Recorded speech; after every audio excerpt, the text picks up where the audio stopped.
कभी कभी इंसान जिस जगह को अपना आश्रय स्थल समझता है वही जगह उसका अंत बन जाती है।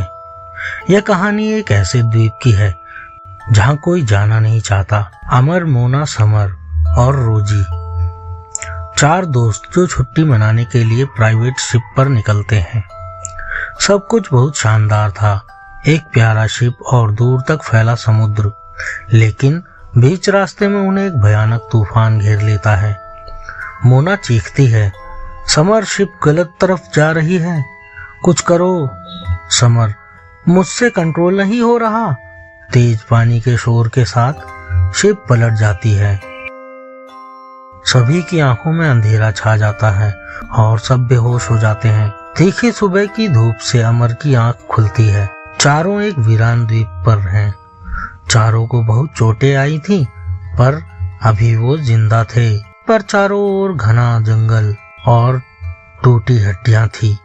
माहौल में खामोशी थी, ना कोई पक्षियों की आवाज, ना कोई जानवर, बिल्कुल खामोशी।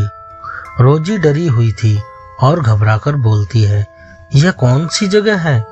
समर, शायद तूफान हमें बहाकर यहाँ ले आया।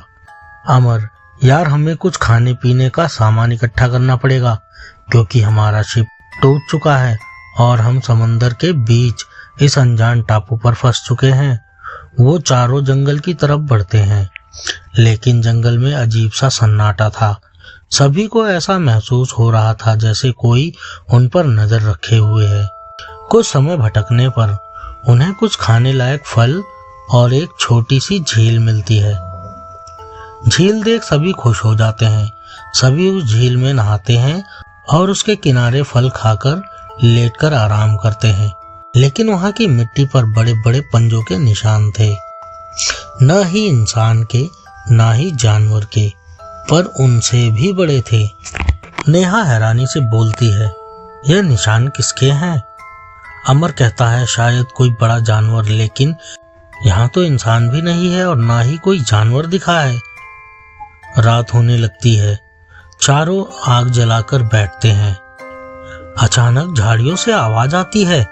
चारों घबरा जाते हैं। समर टॉर्च लेकर आगे बढ़ता है, लेकिन झाड़ियों में कुछ नहीं था, सिर्फ टूटा फूटा सामान और एक पुराना कैमरा। वो कैमरा ऑन करते हैं। उसमें किसी पुराने एक्सपीडिशन के लोग भागते हुए नजर आते हैं। वो भी इसी द्वीप की वीडियो में थे। वीडियो में एक आदमी चिल्ला रहा है। वीडियो में एक आवाज आती है, यह कोई जानवर नहीं है, यह कुछ और है। फिर कैमरा हिलता है, चीखें सुनाई देती हैं, एक अजीब से फिगर की हल्की झलक मिलती है। फिर कैमरा ऑफ हो जाता है। यह देखकर सभी की हालत खराब हो जाती है। वो उस रात किसी तरह बिताते हैं। अगली सुबह रोजी कहीं भी नजर नहीं आ रही। सभी उसे हर जगह ढूंढते हैं पर कहीं नहीं पाते। उसके टेंट के बाहर खून के धब्बे थे।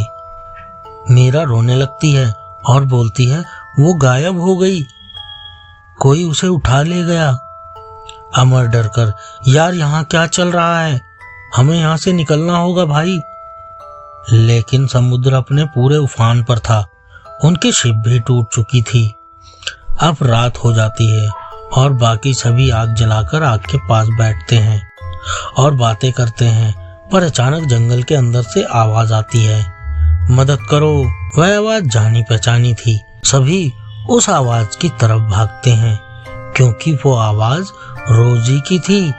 लेकिन आवाज कभी पास तो कभी दूर, जैसे कोई उनके साथ खेल रहा हो। अचानक टॉर्च की रोशनी में कोई दिखता है। वहां रोजी खड़ी थी। उसकी आंखें लाल और चेहरा बेजान, एक बेहद डरावनी बनावटी मुस्कान के साथ अजीब विकृत शरीर। समर कांपते हुए, यह रोजी नहीं है। तभी वह आकृति अचानक अंधेरे में गायब हो जाती है। तीनों अब डरे हुए हैं। वे जंगल के अंदर एक पुरानी लकड़ी की झोपड़ी पाते हैं। अंदर पुराने बर्तन, पन्ने और बोतलें और एक नोटबुक थी। उस नोटबुक में लिखा था, यह द्वीप कभी एक रिसर्च स्टेशन था। यहाँ एक नया जीव बनाया गया था जो इंसान और जानवर के डीएनए का मिश्रण, लेकिन वो प्रयोग बेकाबू हो गया और उसने सभी को मार डाला। अमर, तो यह कोई एक्सपेरिमेंट क्रीचर है जो अब भी जिंदा है। रात को अचानक झोपड़ी पर हमला होता है। लकड़ी की दीवारें हिलती हैं, बाहर कुछ भारी चीज घूम रही है। समर बाहर झांकता है और उसकी गर्दन पर कुछ वार हो जाता है। वो गिर जाता है। अमर और मोना वे पहाड़ी की ओर भागते हैं जहाँ पुराना टावर है। टावर के अंदर एक पुराना कंट्रोल रूम है। वहां से उन्हें सीसीटीवी जैसे कैमरों का नेटवर्क मिलता है जो द्वीप पर लगे हैं। स्क्रीन ऑन करते ही वे देखते हैं एक विशाल प्राणी, काले बालों वाला, लंबे पंजे, इंसान जैसा चलने वाला, पर चेहरा इंसान और जानवर का मिश्रण। मोना, ये वही है वो एक्सपेरिमेंट। वो देखते हैं कि उस पर रिसर्च करने वालों के नाम प्रोजेक्ट B93 थे और आखिरी फाइल में लिखा था वो अब इंसानी आवाज निकाल सकता है, लोगों को बुला सकता है, उनके दिमाग से खेल सकता है। अमर, मदद करो। वही रोजी की आवाज। अमर समझ जाता है वो रोजी की आवाज उसी ने निकाली थी। वो प्राणी अब टावर तक पहुंच जाता है। कांच टूटता है, गुर्राहट गूंजती है और अमर और मोना नीचे गिरते हैं। लेकिन मोना के हाथ एक पुरानी फ्लेम थ्रोअर मशीन लग जाती है। अमर, अब खत्म कर देते हैं इसे। जैसे ही वो प्राणी पास आता है, मोना उसे आग में झोंक देती है। पूरा टावर जलने लगता है। वो प्राणी जलता हुआ चीखता है और नीचे समुद्र में गिर जाता है। अगली सुबह समंदर शांत है, सूरज उगता है। अमर और मोना किसी तरह किनारे पहुंच जाते हैं। एक गुजरती बोट उन्हें देख लेती है। मोना, खत्म हो गया ना? अमर, हाँ शायद। दूर से हल्की गुर्राहट की आवाज फिर सुनाई देती है और सन्नाटा हो जाता है। कभी कभी जो चीज इंसान बनाता है वो इंसानियत को ही खत्म कर देती है। भय का वीरान टापू अब भी सागर के बीच कहीं जिंदा है।